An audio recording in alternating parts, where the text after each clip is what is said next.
What up? What up? What up? CSG's Chop Shop Gang. What's poppin'? Appreciate you for joining us on this wild trade deadline. For the trade deadline reactions, got my boy Frank F Tank 58 with me. What's good, Frank? Chilling, bro. Chilling.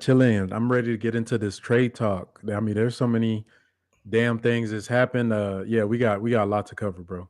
We got a lot to cover. Go ahead and change your name though, Frank. You under my name. Oh, I got you. I just Damn. noticed that. Yeah, we got a lot to cover, man. Appreciate everybody for dipping through, man, and coming through and hanging with us.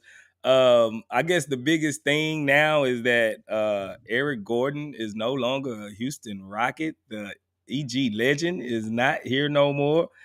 How do you feel about that, first of all, Frank?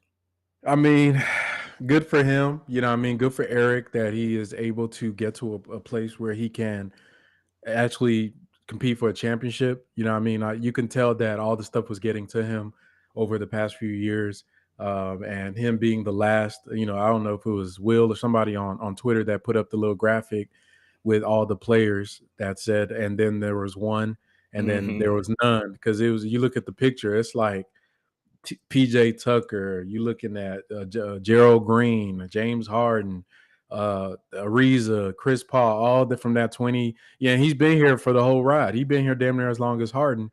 And, you know, he's a long tenured Houston Rocket. Some people say he's the second greatest free agent signing that we had in our franchise in this era. So, yeah, man, you know, it was kind of some of the slack he got was based on the circumstances that we were in. But now at least we can appreciate him and not complain about what he does on a nightly basis. But I'm glad that he's able to go compete for a championship. And maybe they, you know, if they do win one, his contract becomes fully guaranteed. So at least he has a real chance to do that with the Clips. You muted, Yeah, I there you go. agree. I agree, bro. It was just time. It's been time. It's been time for Eric Gordon to move on and do his own thing. See if he can go actually win that elusive championship that's been eluding him, Harden, that whole 2018 team. I don't think have anybody left here from that team and actually won a title. Yeah, PJ, remember Oh yeah, Tucker got him PJ a Tucker chip. did get Yeah, him a title. yeah. Tucker got him a title. Tuck got a title. Let me see. I think that's pretty much it. Ariza, no, because I Mm-mm. don't think Ariza was on the Lakers when they won it in the bubble. Um, nah, just PJ's the only one I could think of. But nah, it's good for Eric, man. He's in a good spot. He's back in this because remember we got him off of LA, so he went from New Orleans to LA, then to Houston, and or is it LA New Orleans Houston? I think it was LA New Orleans Houston. Mm-hmm. Yeah, LA New Orleans, but you know that was where he started at, and it might have been. I think it was New Orleans first. I get it mixed up. Regardless, he's been in LA. This is somewhere he's played before. He probably has friends, spots, people out there, so it's not super unfamiliar for him. And you know, good for him, man. Good for him to be able to get out and you know get a chance to play around some adults. I know he's excited. Facts. First and foremost, we gotta holler at our CSGs to see who all up in here to chat with us, man. Like we got a different format, but it's the same old, same old. Don't let it fool you. It's still the chop up. We still gonna chop it up. We still gonna handle business. So let's see who in there with us. Brandon Simpson, what's popping? Brandon Simpson, Bumper, what's good? Chet Man, what's happening? Chris World, what's good? Chris World, Arshawn March, what's happening? Bubba Eats, what's good with you? Zachary saying what's happening. Sigga Miggs, what's good, Sigga Miggs? Larry Atenier Sr., what's happening? DF the God, what's good with you? Victor Olvera, what's good with it? Terry Agent, I see you in here, boy. Yasin Ozdemir, what's happening? What's happening? Devin 95, what's happening? Appreciate it. Brittany's Family Chaos, appreciate it for joining us over here, man. We got a wild trade deadline to break down. It looked like it was just like at the 12th hour, everybody just started just moving and moving and moving. One thing I would say, Frank, it seemed like more second round picks got dealt this round than this way go around than I ever can imagine. I can't remember ever this many second round picks going out the door, and GMs was accepting them like they was cash money. Yeah, man, this was the year of the second round. I've and to me, this is something that we're going to talk about maybe a little bit later on with kind of some of the moves that teams are making and some of the moves that we could have made in the past to have more and higher stock of second round picks. And I guess the moral from this is don't let anybody ever tell you that picks don't matter because all picks do matter. You know what I mean? And this was shown in this trade. I'm gonna read off a list of players that were got in this draft strictly off of second round picks. Jay Crowder, James Wiseman, Mo Bamba, Bones Holland, Gary Payton the second, Matisse Tybalt, Josh Richardson, Thomas Bryan, Mike Muscala, Mason Plumlee, and Darius Baisley. And these are players that were gotten with no for just exclusively off of second round picks alone. And I mean, some of these guys like James Wiseman was with number 2 overall pick. So a lot of the time when we talk about like Stone and our front office making moves on the edges to be able to get little value here, little value there, and people kind of brush it off. This is what you're talking about. You got a demonstration of that today with the teams using all those second round picks to be able to make these trades because those are valuable assets in the NBA. Picks are just like money. You feel me? And at the end of the day, you want as much money as you can get. You can never have too much money and even when we start breaking down some of these trades, when we get into them, you'll see that we made a move to get some money and we made some smart moves today. So yeah, but yeah, second round picks were just going around like it was just crazy, bro. They were just throwing them all over the damn place. It was high cakes. They were just throwing them Everywhere. around, and they was doing it. I think a lot of people was hoping for like a big splash. I don't think none of these picks, especially for the Rockets, speaking just generally for the Rockets, we didn't really have that big splash moment or, signed a heavy, sought after guy or a heavy coveted guy. But Stone at least did make some moves, and I gotta give him kudos on one only thing, and that's the most thing that I've been anticipating. Mostly all the Rockets fans been anticipating is moving off Eric Gordon. He finally got that done. That's done in the way with. We got rid of Bruno. We got rid of also Garrison Matthews.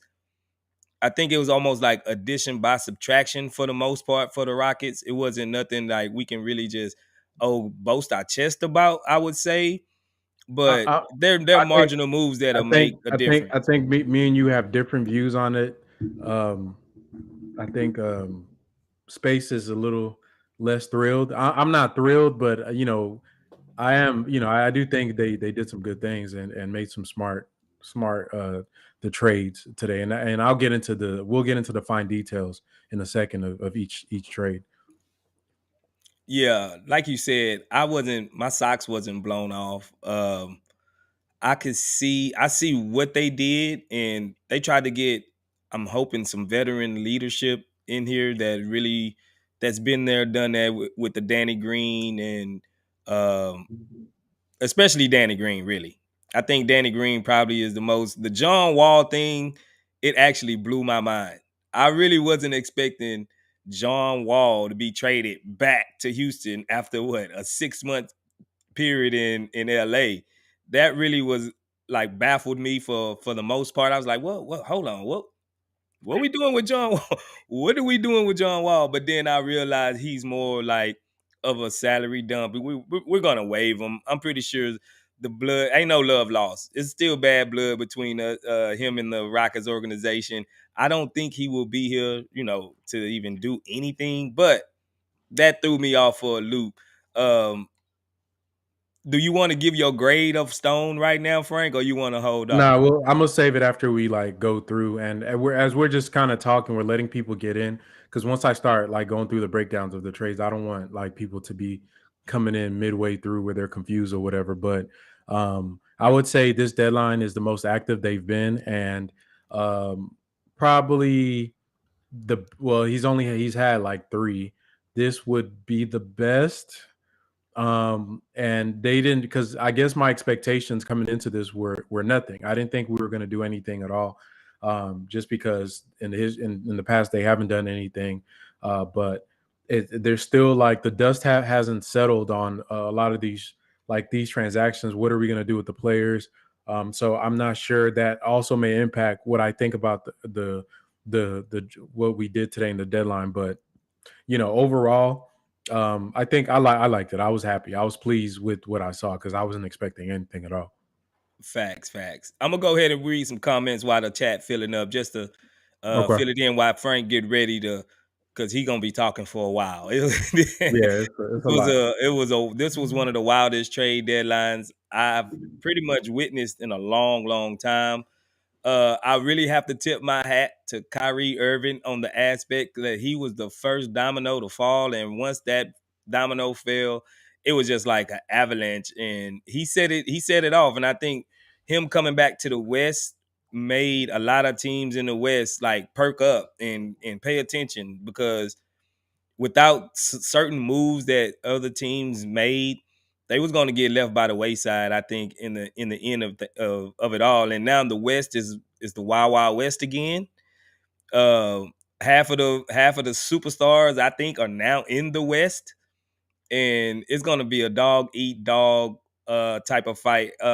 Kyrie Irving, I tip my hat to you. You just made this trade deadline more exciting, and possibly the playoffs are gonna be just lit, bro. Because Kyrie Irving and Joe Tsai, he actually went ahead and pulled the trigger. I got to give it up to him. He actually pulled the trigger to get Kyrie out of there, and that was big. So I'm gonna go ahead and read off a few of these comments while people filling in. Let's see. Brandon Simpson. He says, I see so many people on social media talking about how good Stone did. Frank, what do you think? You want to handle that one, Frank, or you want to keep it? Yeah, we can go ahead. So just to for the sake of time. So the trades, the first one we'll look at is the smaller one, which is the Garrison Matthews and Bruno Fernando. So basically, what this trade was in general was um, Atlanta used us as a basically a dumping ground for salary to be able to get make some money work, so they're not way over the tax with the some of the players that they have coming in. And this is a smart, this is what bad teams usually do. So they sent the trade for us was Hawks received Garrison Matthews and Bruno Fernando, and we get Frank Kaminsky, Justin Holiday, and 2 future second round picks. Now, these second round picks are from Oklahoma City. So they're 2024 second round pick and a 2025 second round pick from OKC, which are still pretty good picks because even though they're trending up, they're still not a contender yet.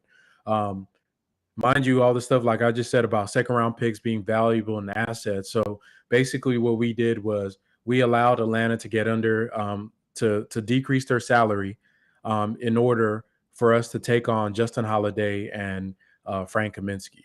So that was basically what that did for us, and that was the purpose of that trade. In doing so, some of the positives that you're going to see from that. Garrison Matthews is no longer going to be taking sideways 3 pointers from 30 feet. And Bruno Fernando is we got to pray for Ryan Hollins because I don't know who he's going to hype up irrationally anymore. But maybe he'll move on to Garuba. I know he like Uzi, so.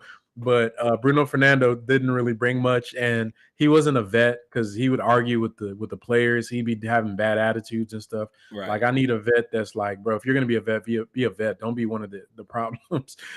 So Kaminsky coming in, I hope they keep Frank and Justin. I love the Holiday, the family. I love their temperament. I love the IQ that they all three of the brothers, Aaron, Drew, and Justin played. If y'all remember, Justin was in Indiana for a while when Harden was here, and he's the one that used to go like 6 for 6 for 3 every time we played them. So he can shoot. He has a high arcing shot. I do remember that about him, and it looks funny, but it do be going in. Obviously, he's a vet. He's been around the league.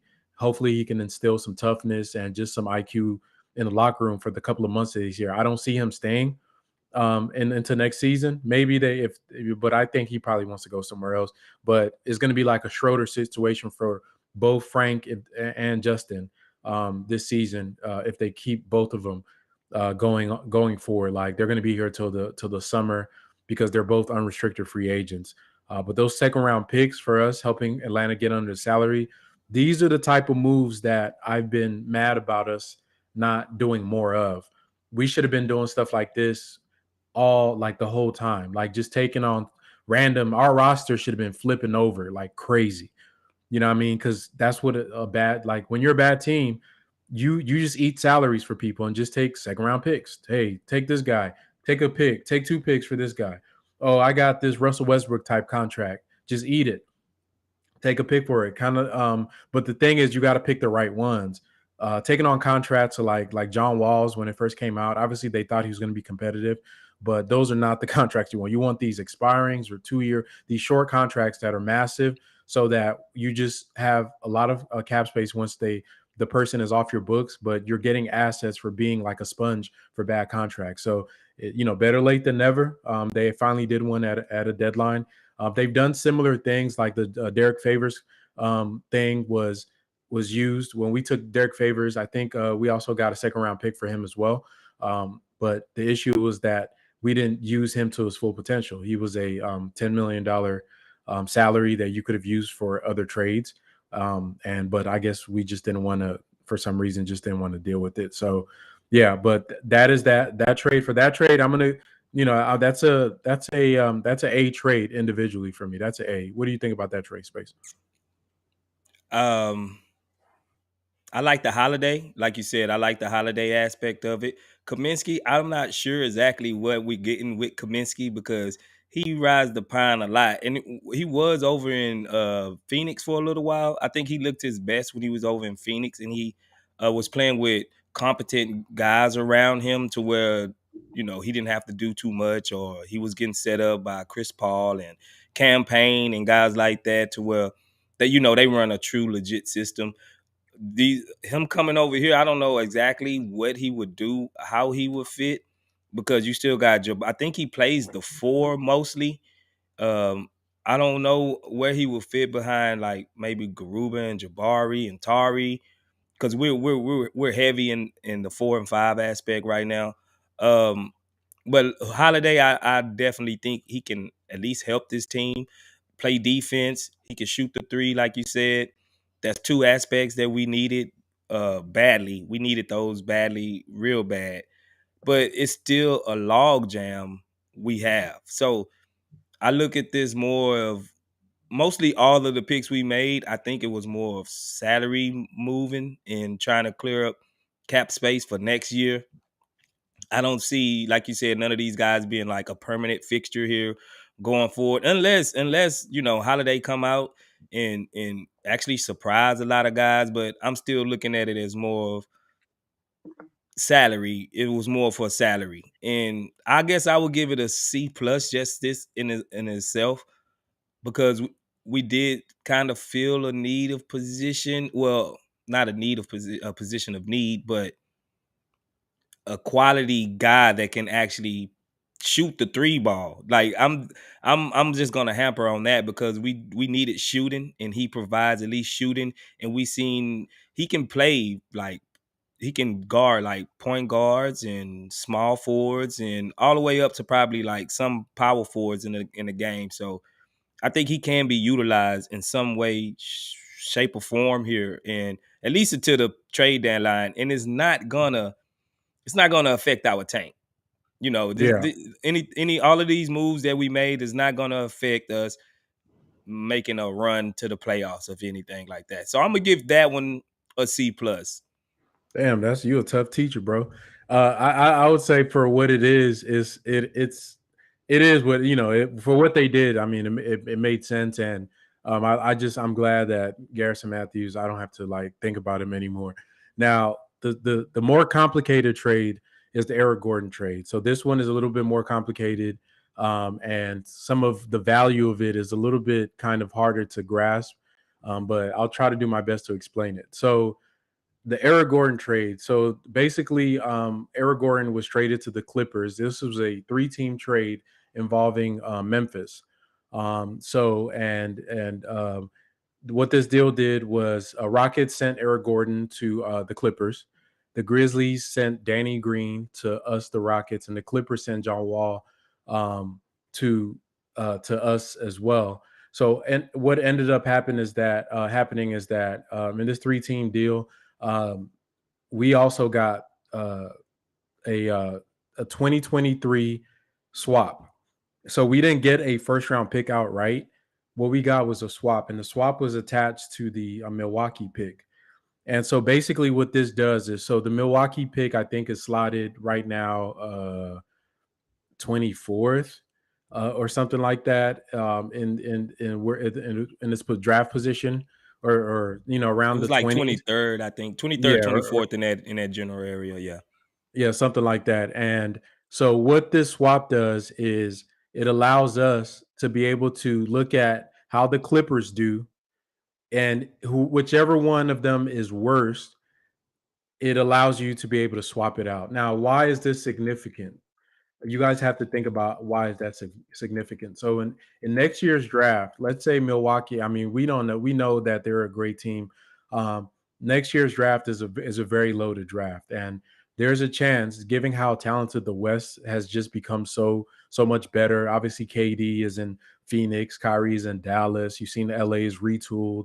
You've seen all these teams pretty much across the board have added little wrinkles here to improve themselves a little bit. And what that does is it makes the West kind of harder for teams to break away from each other right now. And if I I'm going to the standings right now on NBA.com.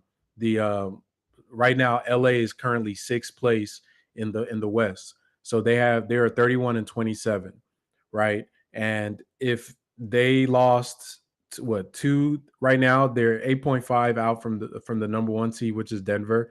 But they're only 2.5 games out, 2 games out from the ninth seed, 3 games out from the 10th seed, which is where the Blazers are, and about 3.5 games out from being out the playoffs.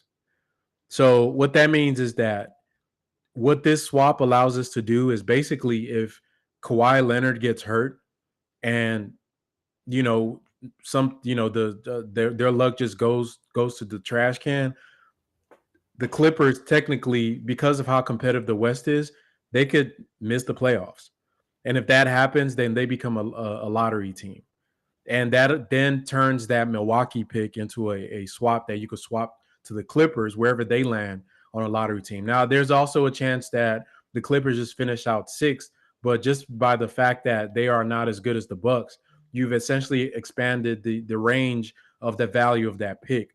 This is important for us because this summer is going to be very important in making trades to try to improve the roster. So even though you might not want to draft like a 15th or a 16th pick in next year's draft, but at least now when you trade that piece out to try to get like a Mikal Bridges, try to get another player that you like, when the team looks at it, they're like, "Oh, damn, this is a good pick." It's not just a 20-something pick for the Bucks. It could be, hell, it could be a 12th pick. It could be a 13th pick. But the thing is, this pick is also top six protected. So we didn't get an outright first round pick for Eric Gordon. We got a swap for Eric Gordon. So just think about it like that. So, and a way you could place a value on it, if you think about when you're in a real draft, like draft day, when teams want to move up 2 spots, 3 spots, what does it cost? Later first round picks. So I've seen trades where a team moves down like 3 or 4 spots and they got to give up 2 firsts to do so. Maybe if you're in the 23rd spot and you want to move up to 18, you might have to give that team an 18 a 29th pick and like a 26th pick in a future year to move up just a couple of spots to get the guy that you want. I mean, think about it for Alperen Sengun.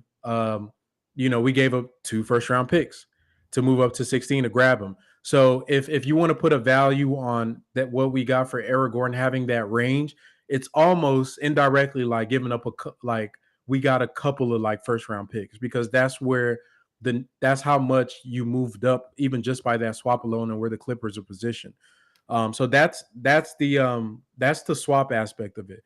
The player side of it, with Danny Green, obviously we know that the NBA regards him as one of the best vets.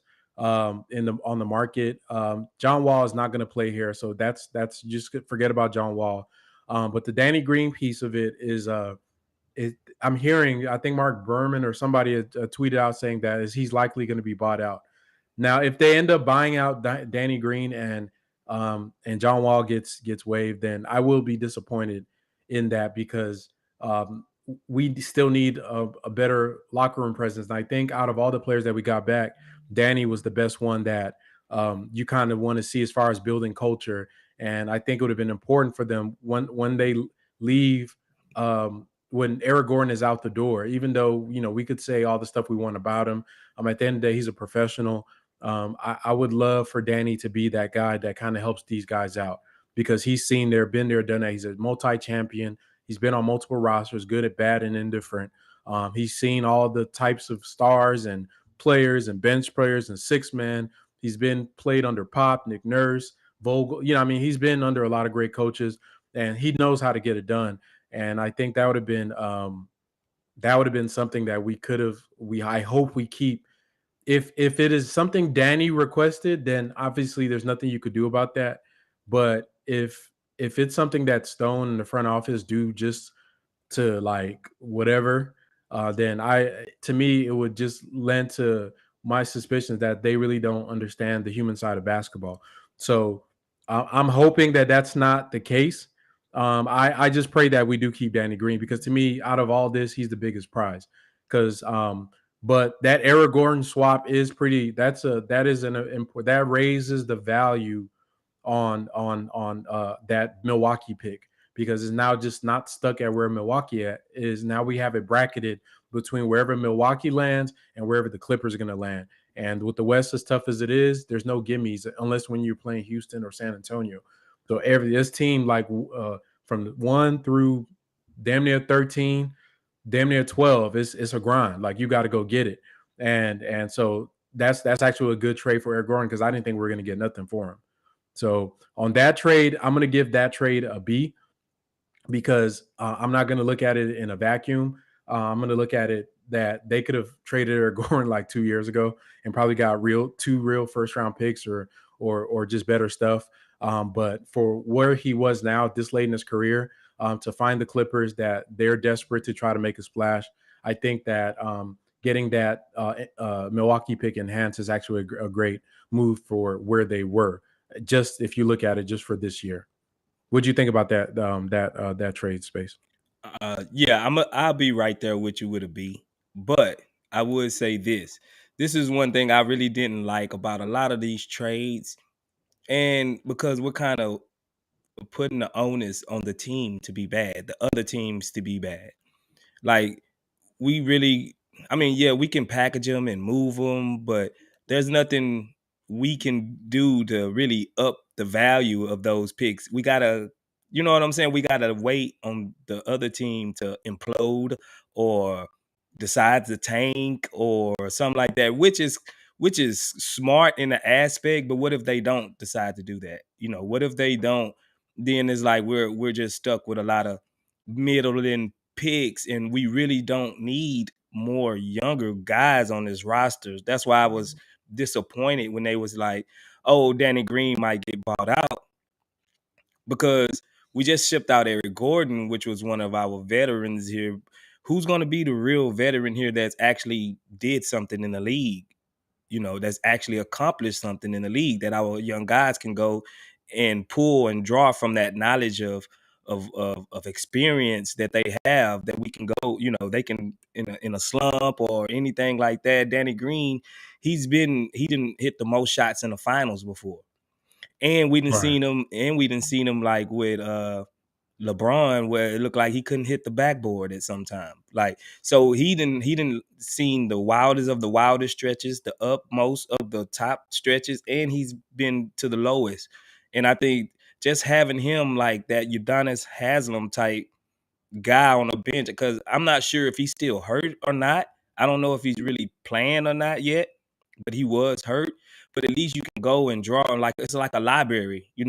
This happened and this happened. So, hey, Danny, when the Spurs went through this, how did they come out of it? or when the Toronto was rebuilding and they got Kawhi, how did this end up translating? Oh, when your shot wasn't falling, what did you do to really get your shot back falling? What is your regimen to let you stay in the league for so long, even though you have been passed around? But everywhere he went, he's been successful at some point in time. You know, that's one thing I'm hoping, like you said, the GM and Stone them, they can actually see, oh yeah, he's valuable even if he's not playing on the court. Now, Yep. I just don't know how much younger are we looking to get, because we see when you let young guys just do it, they just banging their heads against the wall trying to figure some of this stuff out. They really need to have somebody there as that Yoda, that Yoda just can sometimes Jedi mind trick you. Some like John Lucas does to him, like when he told Jabari, "Oh, you with Giannis? You gonna go get his shoes and you gonna get him autographed." That's a Jedi mind trick, just to play, on his emotions and make him get into the game and view himself as an equal and not a subordinate to anybody in the league. So it the in the long run, I think it will help with salaries again, like salaries again. I think a lot of this is just trying to stay under the salary and not trying to really invest too much money into something. So I'm willing. I'm gonna have to go on a limb and saying that maybe they got some type of deal with Harden or somebody to come here, because it's got to be some type of theoretical player that they're looking for to bring here, and they're just waiting on that guy to become available to keep their doors and everything open. That's how I kind of looking at it. There was some earlier in the morning. Some reports from the Athletic with Kelly Eco saying that they were I quote, kicking the tires on Cam Johnson and Mikal Bridges, which is kind of shows you that they may be willing to discuss trades with the Nets. And if you remember, I've been advocating for this approach for months, because we have, like I said, we have the right to their self-determination, basically, because we have their picks.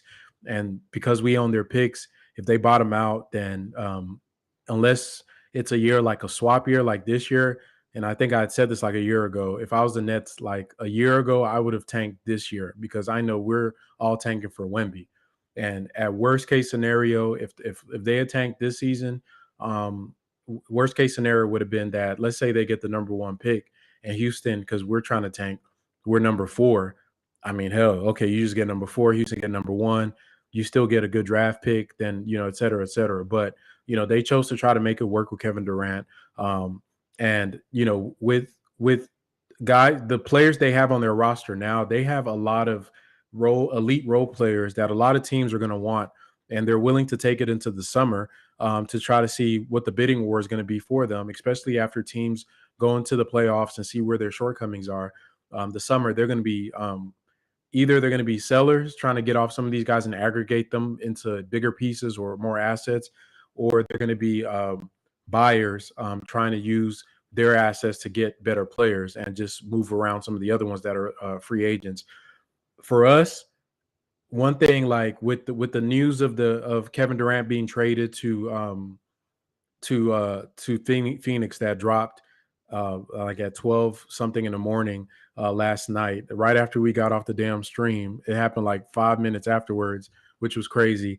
And what that does for us is it opens up a window of value for those picks. The Nets picks, there's people that once, if it goes up, oh yeah, Raphael Stone's the greatest GM ever. Then they go down, then it's like, oh damn, we got to do something about these picks. Y'all got to stop being so emotional about all this stuff. The picks are just like the stock market, right? The value is only based on the perception of what they are until it's actually realized. And what makes that value fluctuate is the circumstances around the Brooklyn Nets. If they have Kevin Durant and Kyrie Irving healthy, those picks look like trash. If they trade Kevin Durant and Kyrie Irving for a bunch of elite role players, those picks look great. If they aggregate those role players into another star, those picks are going to look like trash.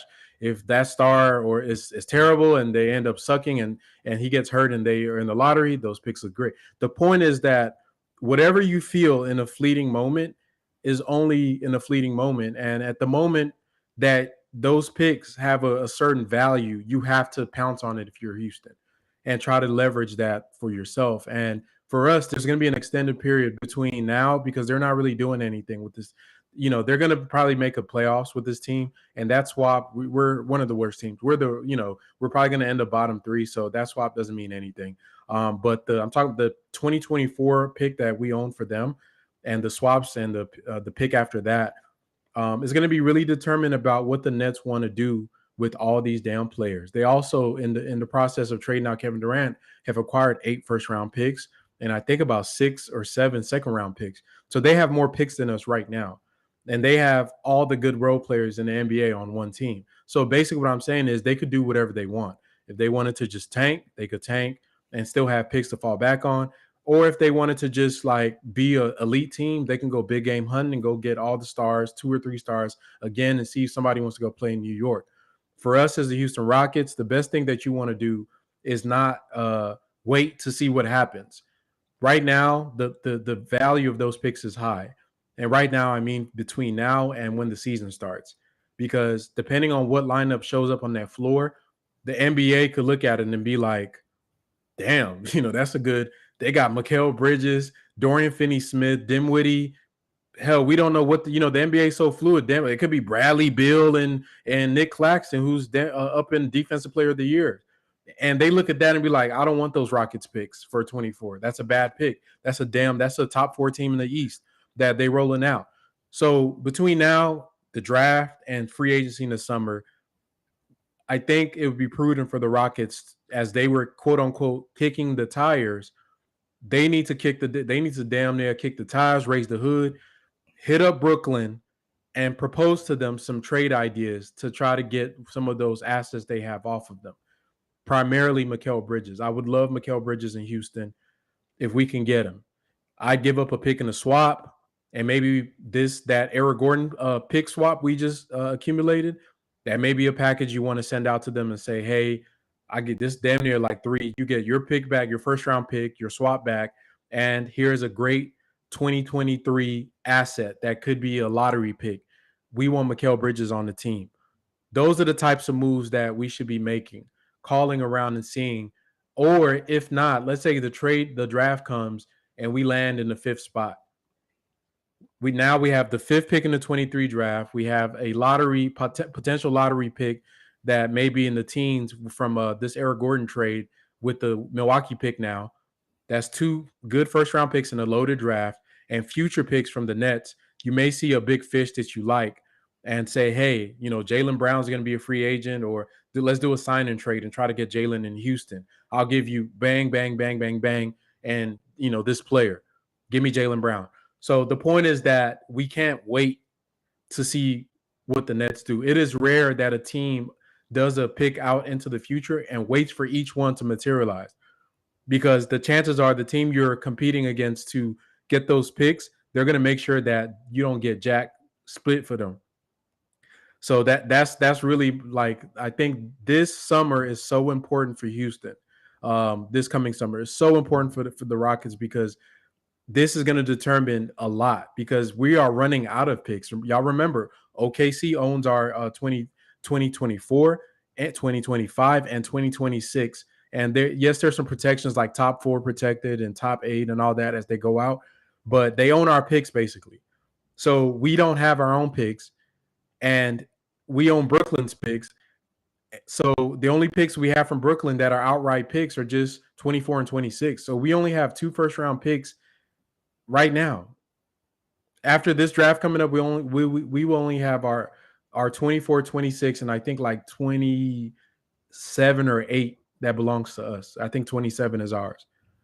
So, just something for the fan base to think about. Like, we got to probably start becoming aggressive, and I think that they will. I like the report came out that they were talking to Brooklyn about that. I don't know if it was just smoke or just cap, just to look busy, but, I did like that. But, the KD trade definitely was monumental for the value of those picks. Yeah, and Frank, I have always been on the mindset of we need to get off some of them picks, if not all of them, this off season. Like already, even before Kyrie got out and KD got out, I always was on the mindset because the more mysterious of those picks can where they can go, it's like that's the lure of them. But once they start to get closer and closer to when they should convey, then half of the team's going to go out the window because they know, oh, now we're not going to need those that pick at this time right now. But as long as there's mystery around those picks, and like you saying, with Brooklyn being so in flux right now, like those picks can either be very, very, very good or kind of bad, depending on how they decide to pivot. And they do have assets to where they can pivot from all of those guys and still be in a good position to compete.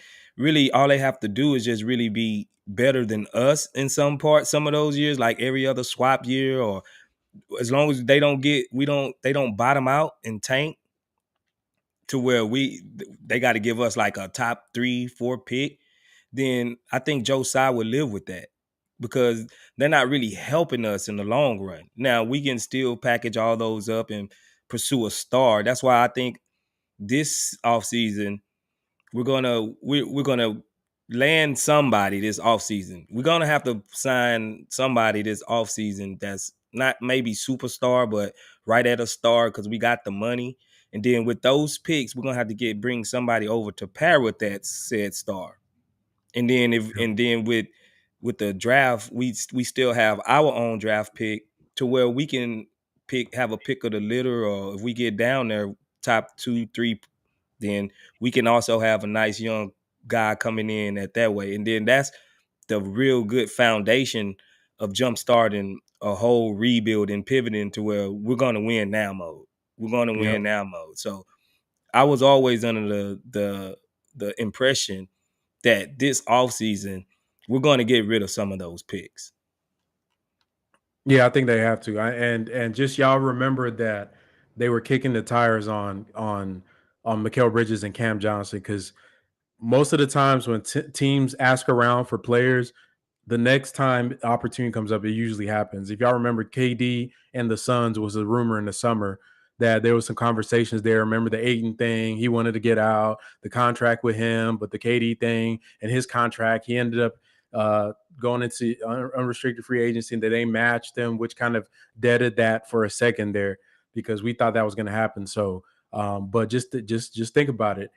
Just and remember that they were kicking it on Cam Johnson and Mikal Bridges. So those are two assets that you're getting at the wing position that are great shooters, that can definitely lend to winning and are flexible to whatever that we want to do. Whether it's you want to keep nurturing your young guys, you can bring in Cam Johnson and Mikal Bridges. You want to add, a star. You could. There's damn show can bring Cam Johnson and Mikal Bridges. You want to bring Harden. You want to whatever you want to do. Wemby's here. You can add Cam Johnson.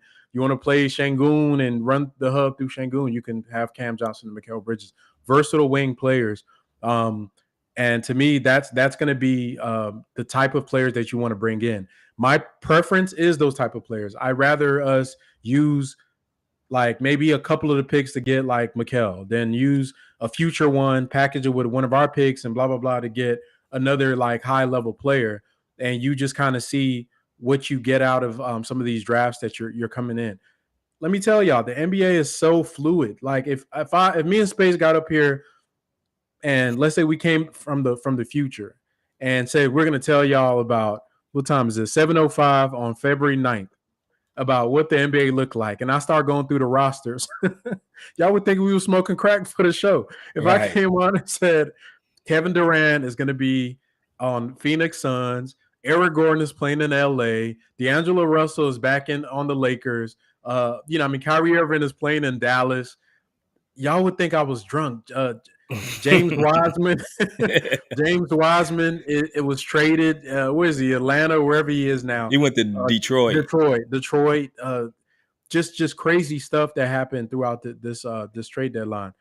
It's the NBA so in flux, and that's another reason. Don't just chill. People are like, "Oh, look at the Nets roster." Y'all, come on, like be smart.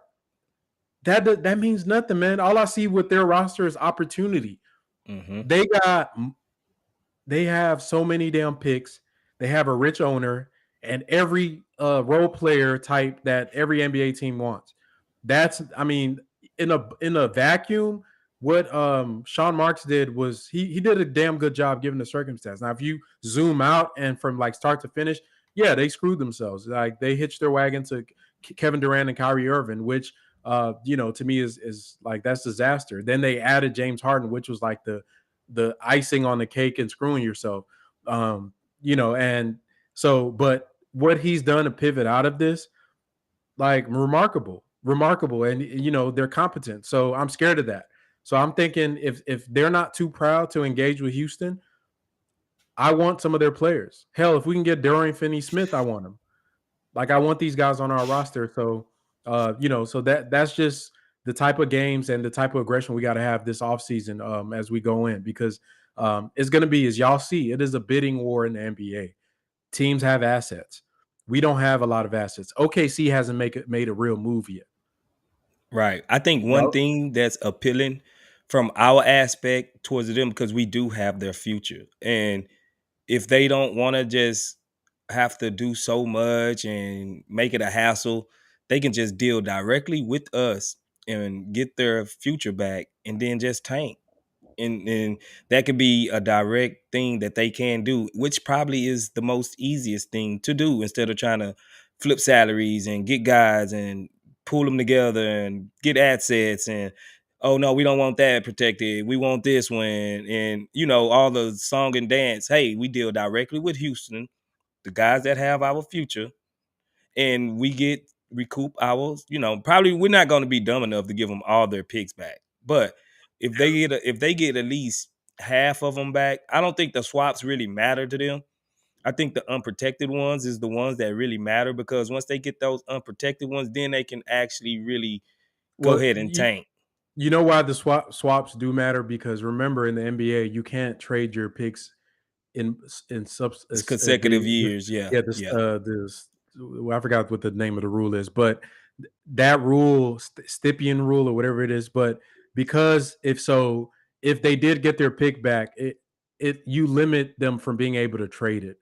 You know what I mean? So what you want, that is appealing to them. So if I told them like, maybe I'll give you not this swap, but I'll give you well, hell, if they take this swap, that would be great because this swap is meaningless.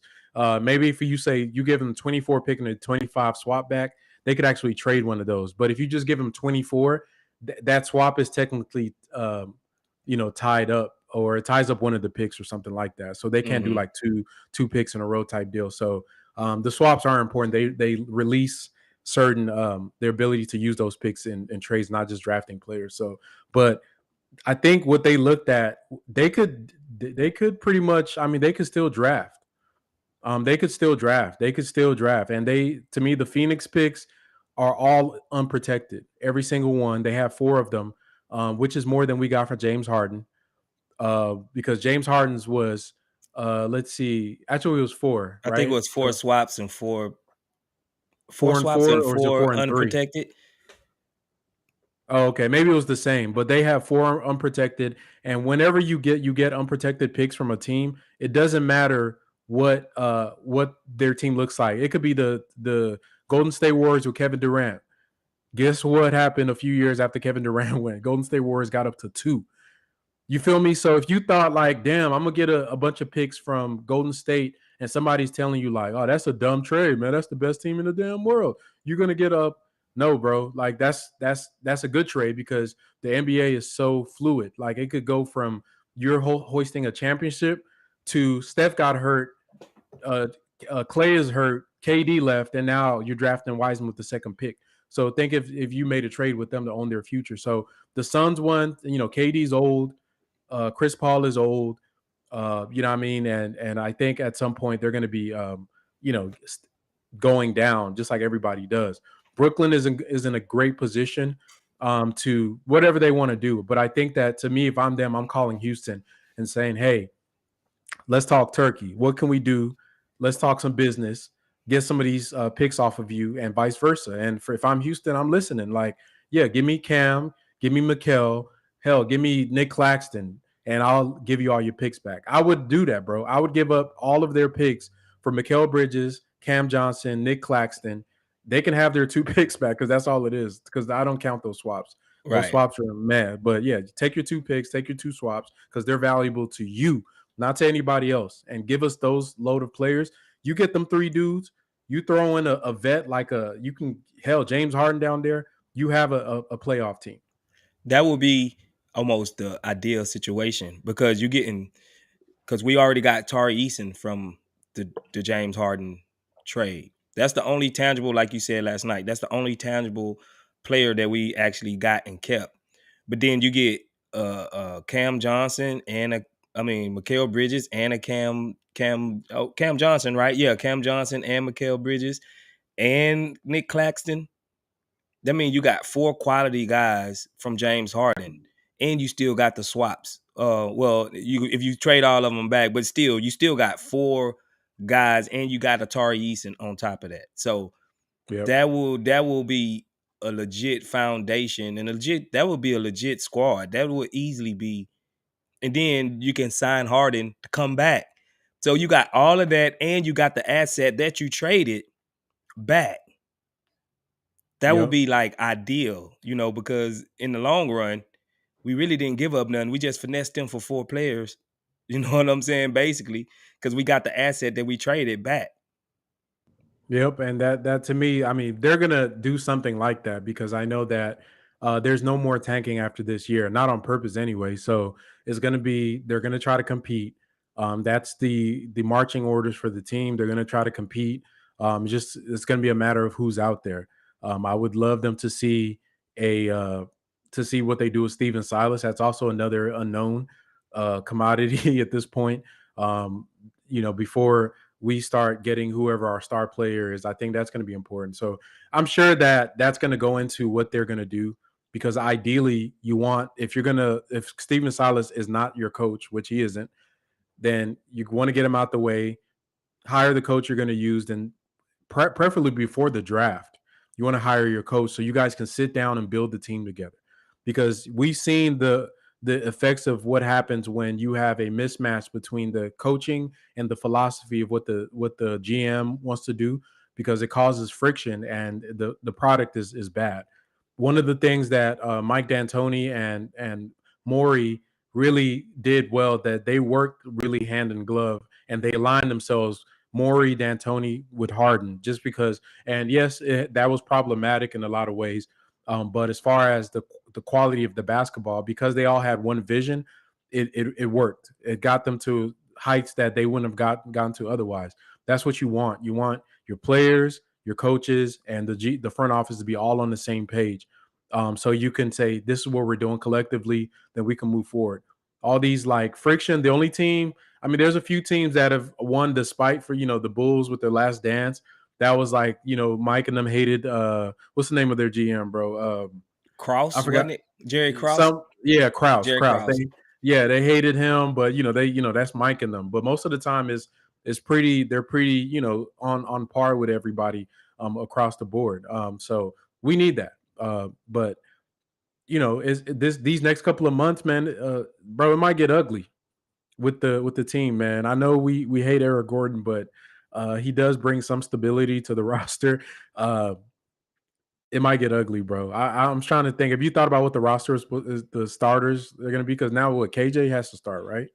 Yeah.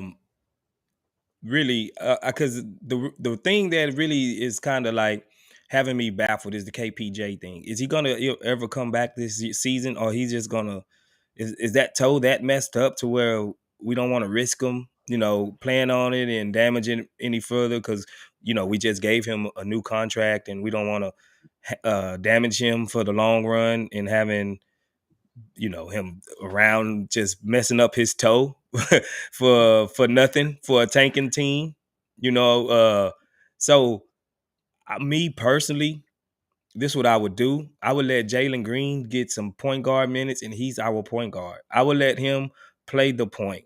I would let him be the point, and the two, it don't even really matter pretty much because we looking for more to build around Sengun and Jalen Green. I want that chemistry, that pick and roll to look awesome. So Jalen Green, I think they're gonna probably slide Tate into the starting lineup, and he's gonna be the de facto Eric Gordon type guy. But I would let Jalen Green run point. Josh Christopher been playing good. I would probably let him run the 2. Kevin KJ Martin, he will be my 3. And I have to keep Bari in there at 4 just because he's the number 2 pick. But now, like, once we get ready to pivot, I would let Bari really and Tari really share a lot of the minutes on the court to see exactly what we got in Tari as well with the starters. And of course, Sengun would be our 5. Yeah, I mean I think that's what's gonna happen, and we gonna see. I think with all this stuff coming up, definitely want to see them really go full into figuring out what do guys do well, and figuring out where they're best fit on this roster, and based on what they're trying to do, have some vision about this team, and not just be out here just like just throwing stuff out there and just not really caring. I think they have to start caring, because you can't not care than care all of a sudden in the summer. Like, it has to be a build up to it, especially for the players. They have to have some structure and stability into the next couple of weeks, even though they're losing. And I do want them to lose. Now, y'all know me, I'm a pragmatist. I understand, my thing about development has nothing to do with wins and losses, but I do want them to lose, and I do want them um, to not try to do too much, if that makes sense. Like, I don't want to see Holiday playing like 35 minutes a game. Let Josh Christopher, I need to know about Josh Christopher. Can he play in this league for us? I need to know about like Jalen. What can he sustain being consistent and not just being a streaky shooter that will drop 40 in 3 games, then go a month straight being one of the worst players in the NBA. I need to know about Shangun. Can he play a BR5 and be able to facilitate the game through consistently, which he's answering that call. I need can he get better on defense with more team concepts and him being kind of challenged in that end. Can Jabari turn it around? We still don't know, because we haven't seen anything with intention for Jabari to get him really going. We need all of those data points so we can make informed decisions about who we want to add to this roster. But at the end of the day, the ultimate goal, we didn't get to this point just to fumble our bottom position. Like, yes, bro, this was almost my position on like the quote unquote tanking thing. You don't have to tank development for you to tank winning games. They're going to lose games because they suck and they're young. But as far as like development, yeah, let them develop. I don't want to see any Lovey Smith type stuff. If there comes later, like closer to April, and we down, like we like have a chance to just secure being a bottom team, and they out there playing like all the old guys, Silas out there trying to win the game, bro. No, let Knicks run pick and rolls with Frank Kaminsky all damn game. I'll be fine with that. Knicks Kaminsky pick and rolls, bro. Let's go. 40 minutes of Knicks. Get a little Tata in there. Get some Garuba at the 5. Let him play the 5 Secure the the whole tank. damn. Secure the tank. Yeah, get that. Yeah, we didn't go through all this pain for y'all to do a Lovey. Right. You know what I mean? So just go ahead and let it roll. So yeah, I think that they can finish that aspect of it. But this summer, man, is going to be crucial. This is the pivot point for everybody. This is it, man. We're getting to the point. This was the first. This was the quiz. We just took a quiz. I'll say they passed it. They didn't like get all the answers right, but they passed it. They passed it. The summer is the final exam, right? Right. This gets to tell Right. you if you graduate from high school and go to college. I ain't trying to be in no with them schools that you get Remedial. What is it? yeah Vocational schools or vocational the things that you get. They tell you 2 years later your degree fake, and we ain't trying to do yeah. that, bro. Come to We're not sure. DeVry or what? The dude I, with the hat that's cocked I know you sideways. just sitting at home not doing nothing. What are you doing? Get That's over us. here. I'm talking to the Rockets. Yeah, you're sitting there. You're not playing basketball. You suck. Come back to being a bottom tier team and learn how to play again in 2020. Yeah. Yeah, but So, yeah. dude, what's your final grade? Is that all for the Rockets part of it? Yeah. My What? final grade for the Rockets is a B plus. If they don't keep Danny Green, it's going to be a C. Yeah, because I need him on there. He's the most. Right there with me. Like, I'm not gonna give it a B plus. I'm gonna give it like a C plus. I mean, we didn't, attach ourselves to anybody to where we gonna mess up our tank or our money. And Yeah, that in the long run deserves at least a C plus passing grade. And I think that was the bare minimum that Stone could have did. And I almost like every good GM that's worth his salt, they does this type of things on the regular. I'm not gonna kudo and give him and put him on a pedestal for doing his job, because we've been waiting for him to just do his job. And he actually came in, he did his job, and he showed up to do his job. He didn't blow nobody's socks off. He wasn't the prize student. He didn't get like you said, he didn't get A plus, A plus plus plus, but he didn't hurt our draft. I mean, and he didn't hurt our money. He did what he had to do. So it's on par. And like you were saying, that Danny Green thing, that was really, I kind of think, sweetened the deal for me as well, because I was like, oh, we got a championship guy over here now. Like, this guy won championships with the San Antonio Spurs, and also with LeBron. Didn't he win one with LeBron too? Or they got close, I think. No, he didn't win one with LeBron. I don't think but he did win one with Toronto as well. I think he got like three of them. So yeah. I think he got 3. yeah, I think he got like three of them. So I think that in itself, it's a C plus. Like, but if we end up getting rid of him, I'm gonna have to, hey, bro, you ain't gonna really pretty much like my grade. I mean, because Nah, don't go it was crazy. it was We're bare gonna do. minimum stuff, man. It was bare minimum stuff. He Yeah, gonna yeah, go to yeah. C minus. It's gonna be like a C minus, bro. I ain't gonna flunk Damn. him. I'm not gonna give him a D minus or a F, but it's gonna be like a C minus, because uh, it was that's what. But now, if he would have traded and got Mikal Bridges, or either just one of those guys, bro, I would have gave him an A for this. But I understand why Brooklyn really didn't want to get off those guys right now. They want an actual bidding war, and not be under the gun, and take something that they don't really want in the end. So I understand why they didn't just go ahead and pull the trigger and move any of those guys. But for Stone, I give him a C plus. I give him a C plus for now. Yeah, that's. I mean, that's a fair grade. The way I look at him is like that one student that they always make bad grades in your class, and they finally like made a good grade. You just are happy that they passed, bro. They That's grasp the concept yeah, of what you was yeah. teaching. Like Like, you, oh, bro, you got it now. yeah. If you're a teacher, this probably make you want to cry. Like, damn, bro, you Yeah, finally. So because we haven't done nothing in the past, so this was a big step up for them. That's why I gave them a B plus. But if we're looking at it as far as like macro view, this is a great pivot to the rest of the league. Let's check around the league and see what happened on this trade deadline, man. It was a lot going on, and just I'm gonna just run through some of the trades that happened. So one of the ones that happened was the Gary Payton the second. He going back home to Golden State, traded to Golden State for to the Blazers. And Space, if you have any comments on any of these trades, just you can go ahead and just talk. But he's going there. The Blazers get 5 second-round picks from Golden State, and GP2's back. And to me, this makes them. I still think Golden State is the favorite to win it all. no, cap. Do you think I'm capping? Who's your favorite right now with the? Obviously, it's the Suns. Obviously, it's just the Suns for me. Now, one thing I would say that kind of worried me, but I'm not just too worried about it, is the defense. But they got an elite. If they didn't have Aiton there, a elite rim protector type guy, then I wouldn't be so high on the Suns as currently constructed, because Devin Booker and KD and Chris Paul. I mean, Chris Paul used to play hell of a defense, but now he's declining. Devin Booker, he's not the best defense defender in the world, and you can't just put him on your best player. Like, who would they put now on the opposing team's best player since Mikal Bridges is gone?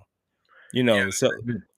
that kind of worries me. But the offensive firepower is so off the chain to where it's gonna be they're gonna pretty much outscore you no matter what. Yeah, I mean that's a fair point. I think Mikel is going to be missed. Remember, yeah, he's the He was the defense topper to Luka, just abused him. So I guess that film on Luka, they probably like, we can trade this dude. But yeah, I mean that's fair. I just think Golden State because before Steph got hurt, they had the best starting five in the NBA by far. It was like a plus 20 net rating. Like they were beating teams by 20 points with the starting five on. Where they fall off is the bench. I think GP2 going back there. I forgot who else they added, but they all they need to is make the playoffs. Sadiq If they Bey. Sadiq Bey did he go to Golden from State? I thought he Detroit. went to Atlanta. I thought I they thought got him. They nah, traded him for Wiseman, he right? went to Atlanta, I think. Oh, they end up Yeah, pivoting they from ended him. up doing like Oh, a okay. yeah, they did a thing where he went to Atlanta. So I'm thinking he might, Warriors also have the buyout market, so they might add some more people. All they need is two more dudes. So they got six now. They just need one more player, and it's on a crack. And if they make the playoffs, I don't see a team beating them four times because they still the Warriors. Okay, so they did that. The Hornets did a deal with the Clippers to send Mason Plumlee to the Hornets. I mean, to the Clippers, and the Hornets got Reggie Jackson and a 2028 second round pick. Reggie Jackson is going to be waived, so he's a buyout agent, and sounds like he's supposed to go to the Suns. So that's where he's going. From the tweets that I saw last, your boy Terry just sent me a tweet confirming that John Wall is going to be waived. By the way, so yeah, we kind of already Yeah, talked about that. that was Yeah. kind of a gimme. After he aired out all our dirty laundry, nah, Stone ain't Yeah, bringing him back over that here. that would have been weird. Okay, so here's a team that I think I'm going to give them A plus based on the circumstance they put themselves in. Is it? But I think I'm probably with you on this you one. already know what it is. Los Angeles Lakers. They made away from this trade. They had two big trades. They traded the biggest one was the one where Russell Westbrook was sent out to Utah, and they also sent out the 2020, I think it was either 7 or 9, one of their first round picks, and it's protected, it's not unprotected. For them, Utah basically to take a $50 million or $48 million, whatever Russ is owed, salary dump this season to just eat that salary in order for the Lakers. And it was a 3-team deal where Utah sent Mike Conley up to Minnesota, and I think a couple of seconds, and Minnesota sent D'Angelo Russell to LA. And while D'Angelo Russell went to LA from Utah, Jared Vanderbilt also went to LA, and they also added Malik Beasley. So that is a great haul. Then the Lakers backdoored, and they traded the Orlando Magic, Patrick Beverly, a future second round pick, and cash considerations for Mo Bamba. So the Lakers have turned Russell Westbrook and Patrick Beverly into D'Angelo Russell, Mo Bamba, Jared Vanderbilt, and Malik Beasley. That's a damn good job, man. That's a damn good job I for a ain't team gonna that hasn't front. really looked well. I didn't know. I didn't think Pelinka had it in him. Like Yeah. what? I mean, that was shrewd. That was shrewd what they did. And he went to he traded with the right guy.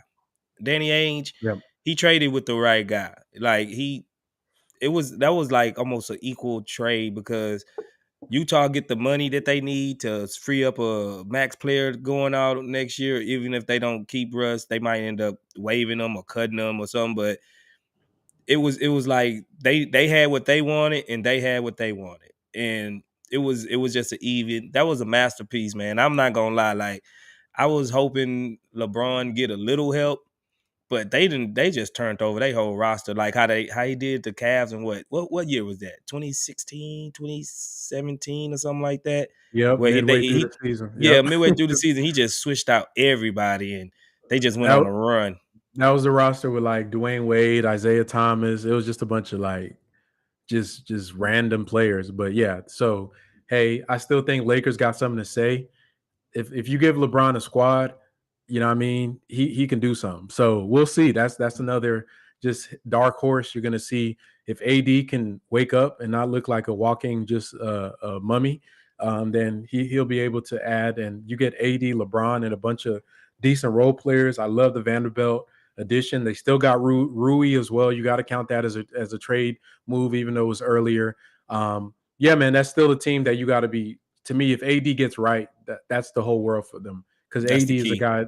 Yeah, nobody can guard him in the West. There's no player that can guard AD in the West. Maybe him and Giannis can have some battles, but he be giving Giannis buckets too. So He just so yeah, fragile, bro. He he just so is. fragile, man. It's not even just his bones that's fragile.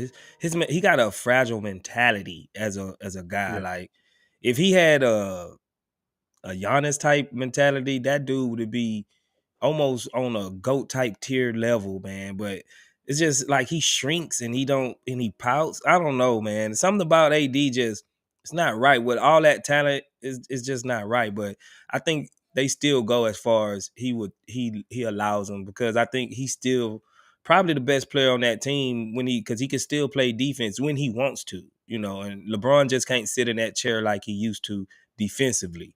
So I yeah. still think AD is the most important guy on that team. Yep. And then next trade, Pelicans sent Devontae Graham to San Antonio and for Josh Richardson. They also sent the Spurs 4 second-round picks. So that was a good trade for the Spurs. And the Pelicans add a defensive piece, another wing to kind of help them and a shooter. So I think both teams made a good trade for them. The Pelicans have been kind of disappointing with the last couple of games, going on that like 10-game losing streak. I think they're moved down a rank because they were number one in the West to start the season, and now they're probably in the tier with like maybe Sacramento and them boys down there, OKCs and stuff. And I'm disappointed because I had them going to the Western Conference Finals. The way Yeah, a they lot of started people out did. looking, but Zion did get nicked up. Injuries, Bi it's injury. Bi Bi kind was of got nicked up. So if they can get back healthy, right in time for the playoffs, I still think they're probably better than the Lakers. I still think they probably better than Sacramento. I still think they probably better than a lot of those teams still, like maybe even the Grizzlies. They probably still better than the Grizzlies. So yeah. I still think that New Orleans, just keep an eye on them. I don't think they're going nowhere just yet. Yep. Uh, we talked about the Warriors a little bit. The Wiseman trade to me was crazy. Y'all got to remember James Wiseman is a second overall pick. But Golden State is uniquely positioned to be able to make these type of moves because he didn't even play and they won a championship. So, but this is them basically saying that he was they failed or he got injured, so that really impacted his thing.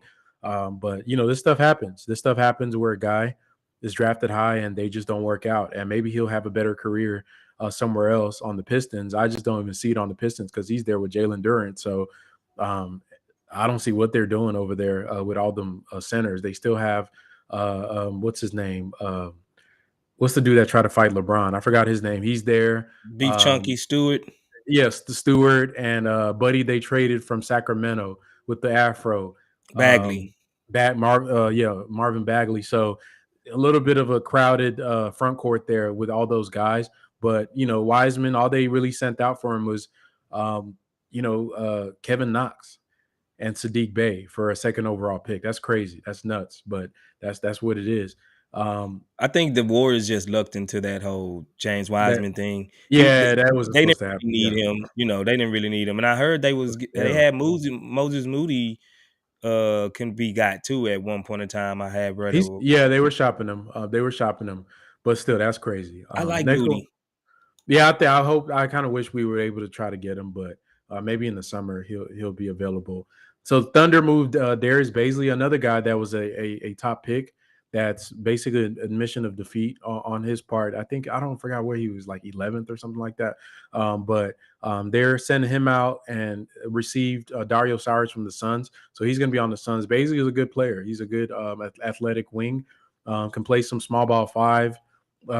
His base position is the four. He can shoot a little bit, handle a little bit, guard a multiple range of players. I think he'll be a great bench player for the Suns. So good move for them. Dario Saric, whatever on OKC. Bro, I'm just thinking about Baisley, bro. We rolled out the whole red carpet for this cat in free agency one time. You remember that? Really? Yeah, man. We brought out like Elijah One, Clyde Drexler, all Baisley? for Baisley, bro. And he ended up getting going somewhere else. Like it You was like sure? You probably I'm talking about pretty the wrong. I'm pretty sure it was Nah, he Baisley, was bro. drafted in 2019, bro. He a young guy. Darius Baisley. Yeah, little. He was the one that went to that academy or he skipped college. I forgot what he did, I'm but pretty sure we had rolled out a lot. Somebody nah, I for don't think him, it was bro. him. I'm thinking, bro. I'm telling you, I I don't think it think it was was him, him. dog. I have to relook. Maybe I Y'all am help tripping on Trace the out. last names, I but help straight. I'm pretty sure he was a like Was it somebody Darius we was trying to Miles? coach. No, it was one No. of them Baisleys, man. I'm telling you. Oh, it was Ken Bazemore. That Oh, Bazemore. That's who Bates it was. Moore. That's Yeah, who yeah, it that makes was. sense. That's who it was. My That makes bad. My sense. bad, Chop Shop. Next, Nuggets, Bones Highland. I think a couple people I know are really high on him. He went to the Clippers for basically 2 second-round picks. So he was a first-round pick by the Nuggets. Once again, you can see competing teams don't really care about like their first-round picks like tanking teams do. So they sent them out. I think that's he might be a good player. You got Russell Westbrook he's going to get bought out in Utah. So some of the teams that he's rumored to be on is going to be Clippers or Miami Heat. So that's interesting. George Hill went back to the Indiana Pacers, which is kind of a good coming home story. The Blazers got Matisse Thybulle there on a trade that they made. I forgot who they sent out to Philly, but Thybulle is going. Oh, Jalen McDaniels and 2 second-round picks. Um, and I think those are Thomas Bryant. Also, the Lakers sent out Thomas Bryant to the Nuggets, and they got Devon Reed, which is just basically salary matching, and 3 seconds. So that's a good pick. That was a great trade for the Lakers. Another reason why I love what they did in this deadline. Not only did they get great players, they also got more assets. 3 second-round picks. You're gonna be like, oh, just second-round picks. Well, I just named off a bunch of players that were traded, including a number 2 overall pick for second-round picks for there. Bucks received Jay Crowder from the Nets and sent out Jordan Nwora, which I really like him. Serge Ibaka in 2 seconds for to the Pacers, and the Nets for sending out Jay Crowder got 5 second-round picks for that. The Celtics got Mike Muscala from the Thunder and sent out Justin Jackson. Remember, if y'all remember Justin Jackson, he was playing in Dallas. Light skinned dude with a curly fro. He's gone, and they for Thunder get him now, and they got 2 second-round picks. And yeah, Blazers. Oh, this was just a story that came out. Basically, the Blazers reaffirmed that Dame is not being moved. Like, who cares? I guess Bro, you I'm gotta not let gonna everybody lie. know. The biggest loser in this whole thing is Dame. Blazers. It's Dame, bro. When it like I don't know. I mean, I get it. Don't run from the grind, but when you start getting grinded up into chopped liver, you might want to run from the grinding machine that is the Portland Trailblazers. Uh, it- every time it seemed like there's a little light for the Blazers to do something, it's like teams just stack up on them because they just stay mediocre for some reason. Yep. You know what I'm Yep. I mean, saying? yeah, that's big facts. But I mean, to me, they at some point they gotta blow it up. Like, I know they love Dame, and yeah, he's loyal to the fan base, but damn, bro, it's like, what I mean, it's too much. Like, y'all, they don't have the players around him for him to be good. Like, and he has to understand that. I get that you want to be loyal to but it's a business, bro. Like, yeah, I think they should blow it up. They should try to trade him. You'll probably get the same haul you got for Kevin Durant for Dame Lillard, and then try to see if you can rebuild with some of the guys you already have on there. But I think eventually it's going to get there for them because I don't see it going anywhere. Facts. I agree. I agree. Yeah, so let Does me. those all of the trades? Yeah, those are all the main ones. I'm sure there'll be like last minute additions, but yeah, appreciate you, bro. I'm gonna go ahead and hop off a little bit and let you get to some of these questions, bro, and get with our CSG members and see, what because it looks like the chat's been going on. Uh, Yeah. But they're gonna want to talk to you too, bro. Like they're gonna be like, "What Frank get off?" And I wanted to ask Frank this. I wanted to ask Frank. yeah, yeah, um, but I gotta roll out. yeah, I kind of gotta roll out myself. Like, but you know, what I would do, I'll make a community post right after this, and y'all can leave all the questions that y'all would like from because I'll go live tomorrow around because we have a game tomorrow, so I will try to go live early, that probably around 5 or 6 o'clock, just right before the game, so we can run off some questions and get to y'all, because we don't want I don't want to just bail out on y'all like that, but I do kind of got to handle something too. Like I kind of usually do most of my stuff on non-game days, because I try to rotate around that type of thing. But um, yeah, I'll make a community post, man, and get all y'all questions, and we can come back to them. But as always, man, y'all are the greatest. Y'all are the greatest. Appreciate everybody for joining us over here at the Chop Shop, man. You know where to find us. You can find us on Twitter at HTX Chop Shop. You can find Frank on Twitter at FTank58.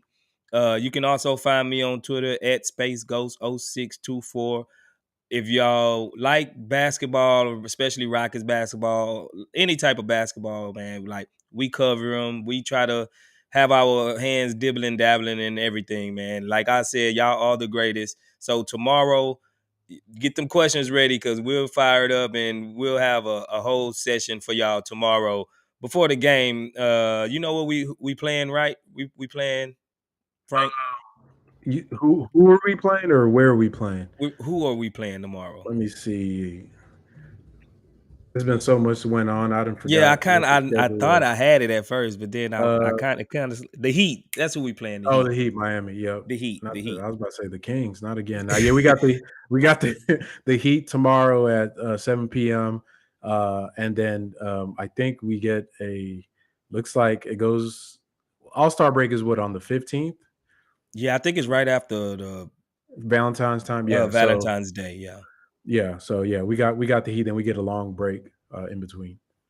So yeah, man, y'all go ahead and chop it up with us. I'm gonna make a post and get all of y'all questions in there, man. We're gonna have to roll out. We got some things we gotta handle, man. Like I always said, y'all are the best CSGs. We all we got, man. And it's looking like Stone. He's trying to make a couple of moves, man. I'm not super impressed like my boy Frank over here, but but I see the vision. I see we all starting to try to do something, man. Like always, man. Like the video, subscribe to the channel if you haven't already did it. Go ahead and do your thing, man. CSGs, we all we got, man. We out of here. Yes, sir. Peace.